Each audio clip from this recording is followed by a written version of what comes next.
Hey guys, what's good? Hope y'all are having an amazing Memorial Day weekend.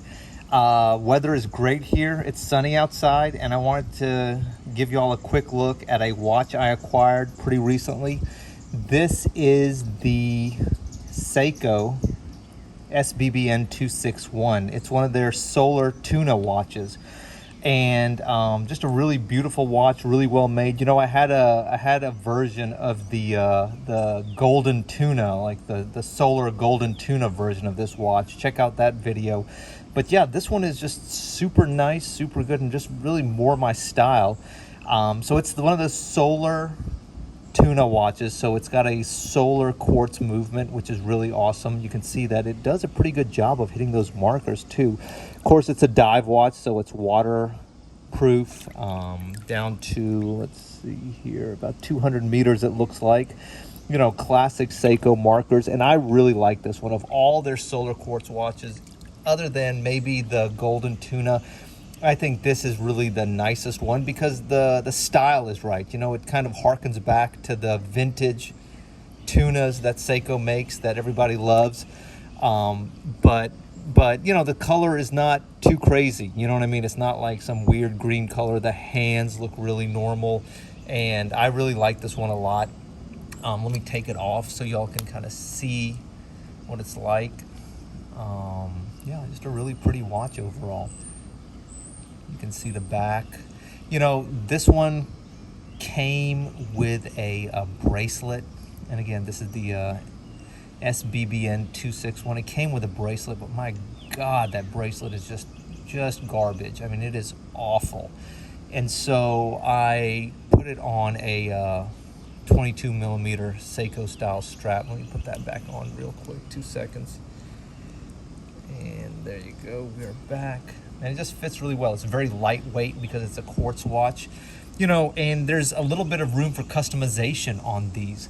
This is a shroud. So S-H-R-O-U-D, and it's held together by these screws. You can see the screws there. And so what you can do is you can remove the shroud and put another shroud on top of it, you know, like something different. Like you can put a stainless steel shroud. I've got this weird idea of getting like a gold colored shroud. The bezel action, tough, not very good. Just hard to grab it, impossible with gloves, really hard with wet hands too. But you know, I mean, this is like a $250, $300, $350 watch, and at that price I really like it. You know, these are the kind of Seikos that I can really get behind. They make a lot of sense. They're a lot of watch for the money. I love the classic styling of this one.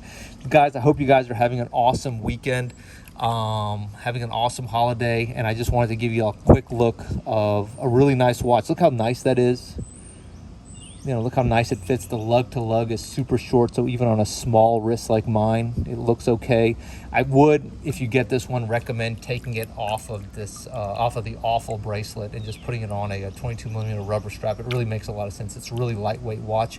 Plans for this one, for me, I will probably put a metal shroud on this. I may put a gold colored metal shroud. I think that would be kind of like a really interesting, kind of a quirky look on that watch, kind of like a hybrid golden tuna look.